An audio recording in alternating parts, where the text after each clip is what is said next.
Hello everybody, welcome back to my channel. Today's topic is acne, जिसको हम हिंदी में कहते हैं मुहासे। ये बहुत ही ज़्यादा कॉमन प्रॉब्लम है। बहुत सारी लड़कियां, बहुत सारे लड़के, इवन एडोलसेंट एज ग्रुप 12 से 18 साल की एज ग्रुप में, इवन और भी लोगों जो प्रेगनेंसी में या कभी किसी और को भी ये एक्ने किसी को भी हो सकता है। ये मुहासे किसी को भी नहीं कर सकते हैं। एंड फिर हम बहुत सारे प्रोडक्ट यूज़ करते हैं। मैं खुद जब 12 से 18 साल की एज ग्रुप में थी तो मुझे खुद बहुत एक्ने थी, प्रॉब्लम थी। And I just started using so many products to cure it, but नहीं क्योर हुआ। Then I went to my dermatologist and over the years I use those products. And अब जब during MBBS I studied about it and I came to the one stop solution for it. कोई और products use करने की ज़रूरत नहीं है। I am telling you those things, you need to just follow it and it will be gone. It's the cure, it's the treatment of it.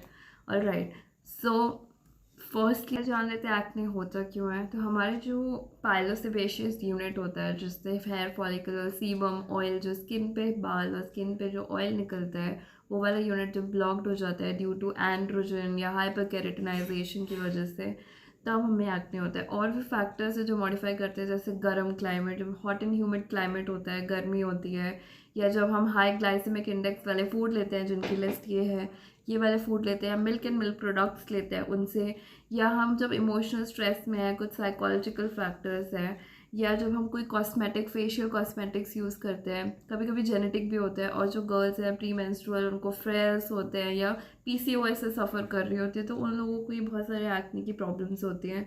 अब क्या करना है आपको? आपको सबसे पहले फर्स्ट स्टेप है आइडेंटिफाई करना है उसका ग्रेड। ग्रेड मतलब मैं आपको 4 ग्रेड बता रही हूँ कि ऐसा दिखेगा, हर ग्रेड में अलग अलग तरह से दिखता है।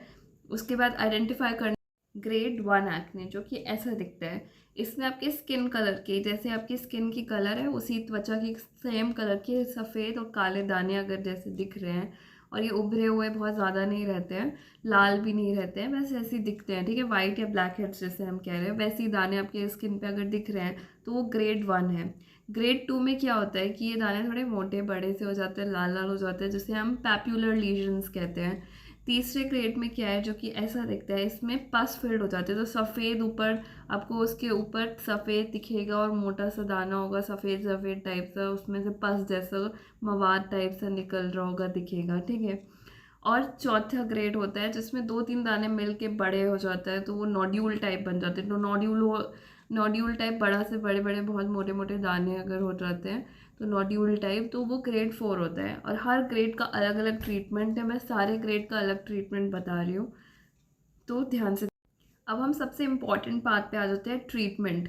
तो सबसे पहले तो आपको अपना फेस बहुत ही अच्छे से धोना है, और 2 टाइम धोना है फेस वॉश से। फेस वॉश में सैलिसिलिक एसिड कंपोनेंट होना ही चाहिए, ठीक है।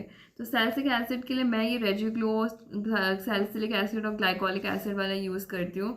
आप लोग कोई भी सप्ला कंपनी का भी आता है एक अच्छा सैलिसिलिक एसिड, तो आप कोई भी यूज़ कर सकते हैं जिसमें सैलिसिलिक एसिड है। आपको 2 टाइम फेस वॉश करना है सबसे पहले तो।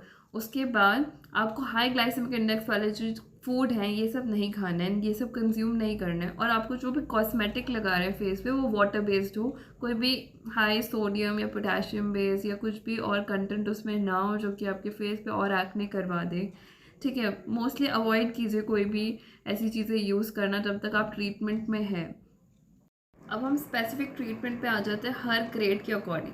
अगर ग्रेड 1 एक्ने है जो कि आपको ऐसे दिख रहा है, तो उसके लिए आपको सबसे पहले जो है टॉपिकल रेटिनॉइड्स लगाना है, जो कि ट्राई रेटिनोइन या एडाप्लिन हो सकता है। तो मुझे डॉक्टर ने डेरेवा MS एडाप्लिन दिया था। तो ये हमें सिर्फ अपने एक्ने पे पॉइंट पॉइंट थोड़ा थोड़ा लगा के रात में सोना होता है, और 1 वीक के लिए लगानी है। अगर आपका ग्रेड 2 एक्ने है तो आपको इस एडाप्लिन के साथ एक एंटीबायोटिक टॉपिकल लगानी है, जो कि या तो क्लिंडामाइसिन हो सकती है, नेडीफ्लॉक्सासिन हो सकती है। मुझे नेडॉक्सिन क्रीम दी गई थी जिसमें नेडीफ्लॉक्सासिन क्रीम है, जो कि मॉर्निंग में लगानी होती थी और एक नाइट में लगानी थी। एडाप्लिन जो टॉपिकल रेटिनॉइड्स है आप रात में लगा के सोइए।